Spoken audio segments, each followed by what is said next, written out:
Assalamualaikum warahmatullahi wabarakatuh. Selamat berjumpa kembali dengan pelajaran IPS kelas 7 SMP. Kita akan melanjutkan materi kita tentang letak dan luas Indonesia. Materi pokok mengenai pemahaman lokasi melalui peta.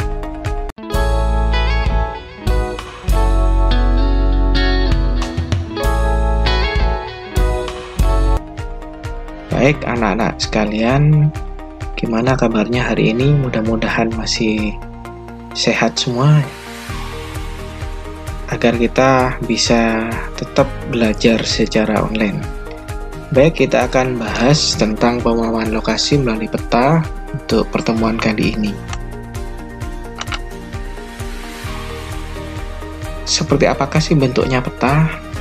Nah, ini salah satu contoh peta yang pertama kali dibuat oleh manusia, yaitu tepatnya oleh bangsa Babilonia 2300 sebelum Masehi. Nah, kemudian peta di zaman sekarang, nah bentuknya sudah seperti ini. Jadi yang awalnya dibuat dari tanah liat, nah sekarang sudah dibuat melalui benda datar yang lebih canggih seperti kertas, termasuk peta digital dan lain sebagainya. Nah, dari bentuk tadi, kalian tentunya bisa mendeskripsikan apa sih yang dimaksud dengan peta. Pengertian peta itu apa? Peta adalah gambaran permukaan bumi pada suatu bidang datar dan diperkecil dengan menggunakan skala. Jadi itu adalah pengertian peta. Kita lanjutkan dengan komponen penyusun peta. Nah, tentunya adik-adik dengan mengamati bentuk peta tadi, sedikit banyak sudah memahami apa saja yang menjadi penyusun peta.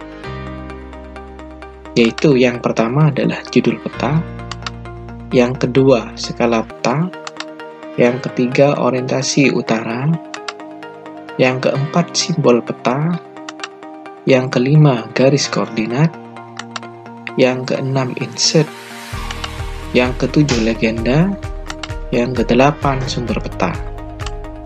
Baik adik-adik, dari kedelapan unsur tersebut, kalau kita amati di peta, posisinya di mana? Nah, kita tampilkan di sini. Ini salah satu contoh peta. Nah, dari peta ini dapat kita tunjukkan. Yang pertama, ini bagian judulnya. Kemudian yang kedua adalah orientasi utara, ini ditunjukkan pada bagian pojok kiri atas. Nah, kemudian garis koordinat. Nah, ini garis yang vertikal maupun horizontal. Kemudian ada skala peta. Selanjutnya ada legenda peta, simbol peta, dan sumber peta. Jadi inilah faktor penyusun atau komponen-komponen peta. Baik, kita akan membahas lebih detail tentang komponen-komponen peta tersebut. Kita awali dari yang pertama, judul peta. Judul peta menggambarkan isi peta. Contoh pada peta di atas, peta fisiografi Indonesia. Maka judul ini menggambarkan bahwa peta tersebut berisi tentang informasi mengenai kondisi fisiografis Indonesia.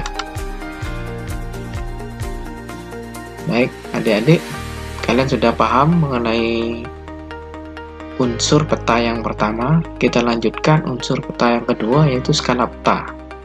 Skala peta adalah perbandingan antara jarak di peta dengan jarak sebenarnya di lapangan.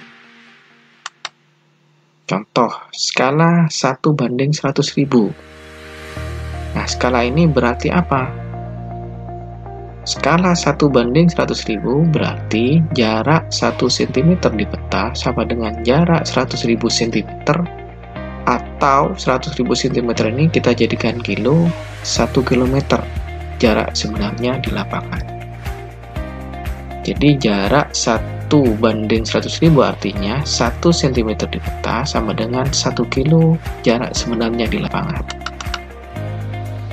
Selanjutnya kita akan membahas macam-macam skala. Yang pertama yaitu skala angka. Skala angka dibuat dalam bentuk angka dengan satuan di belakangnya adalah cm. Contoh seperti yang saya jelaskan tadi, 1 banding 100.000 itu artinya 1 di depan itu 1 cm, 100.000 angka di belakang artinya 100.000 cm. Jenis skala yang kedua, skala garis atau grafis, yaitu skala dalam bentuk garis dengan ukuran tertentu. Biasanya ada dalam kolom legenda.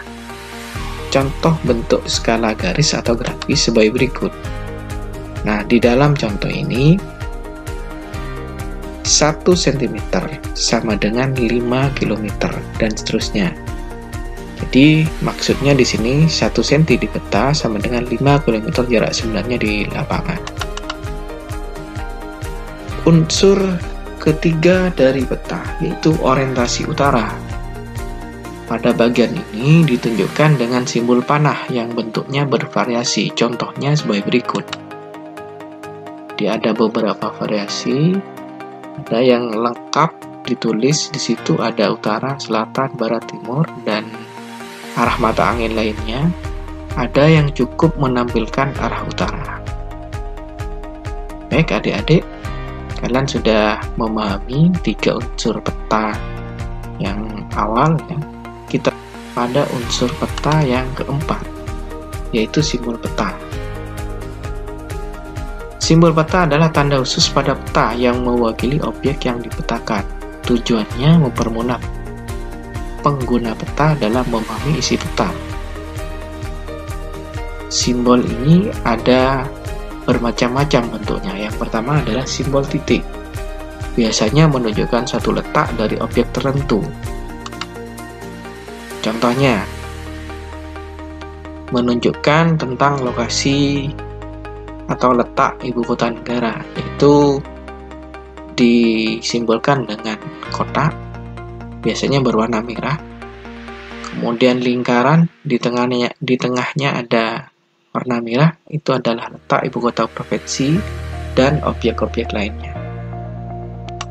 Kita lanjutkan lagi dengan unsur peta yang jenis simbol yang kedua, yaitu simbol garis. Simbol garis biasanya menggambarkan objek seperti batas wilayah, jalan, dan sungai. Nah, ini contoh dari simbol garis. Nah, selanjutnya kita akan membahas simbol yang ketiga, yaitu simbol warna. Dalam memberi simbol warna, kita harus mengikuti aturan yang sudah ditentukan. Tidak boleh sembarang menggunakan warna. Contohnya, biru biasanya digunakan untuk perairan, hijau digunakan untuk dataran rendah, kuning untuk dataran tinggi, dan coklat untuk pegunungan. Penggunaan warna ini kemudian disimbolkan dengan gradasi warna tertentu yang menunjukkan perbedaan ketinggian atau kedalaman pada wilayah perairan. Berikut contoh dari simbol warna dengan gradasi warna dan keterangan tentang ketinggian atau kedalaman. Simbol yang keempat yaitu simbol area. Biasanya menggambarkan objek yang memiliki luas tertentu. Contohnya adalah seperti tergambar di sini danau atau rawa atau sawah dan seterusnya. Jadi pada simbol area adalah menunjukkan objek yang memiliki luas tertentu. Unsur yang kelima dari peta adalah garis koordinat, yaitu garis hayal pada peta berupa koordinat peta dalam bentuk garis lintang dan garis bujur. Kemudian yang keenam, insert. Apakah yang dimaksud insert? Insert di sini adalah peta kecil pada suatu peta yang berfungsi untuk menunjukkan lokasi daerah yang dipetakan di antara lokasi lainnya yang lebih luas. Dapat kita ilustrasikan pada gambar berikut. Pada bagian atas ini adalah ditunjukkan bahwa peta ini peta Pulau Kalimantan, di mana di insert petanya itu digambarkan bahwa ini bagian dari wilayah negara Republik Indonesia. Kemudian di bagian bawahnya yang ditunjukkan tanda panah adalah garis koordinat, contoh dari garis koordinat. Baik, anak-anakku sekalian, kita lanjutkan pembahasan kita pada unsur yang ketujuh dari peta, yaitu legenda. Legenda merupakan menu yang berisi keterangan dari semua objek yang muncul pada peta. Ini contoh legenda pada suatu peta. Jadi apa saja yang ada di dalam peta itu, objek yang tergambar di dalam peta akan dimasukkan keterangannya di dalam legenda. Yang terakhir yaitu sumber peta. Sumber peta adalah informasi yang berisi tentang orang atau lembaga pembuat peta, sehingga peta tersebut bisa dinilai kualitas informasi yang disampaikan. Jadi kalau peta yang dikeluarkan oleh lembaga resmi milik pemerintah atau mungkin swasta yang memang bergerak di bidang pemetaan, maka informasinya bisa dipertanggungjawabkan. Demikian ini tentang materi tentang peta. Semoga bermanfaat bagi kalian semua. Terima kasih.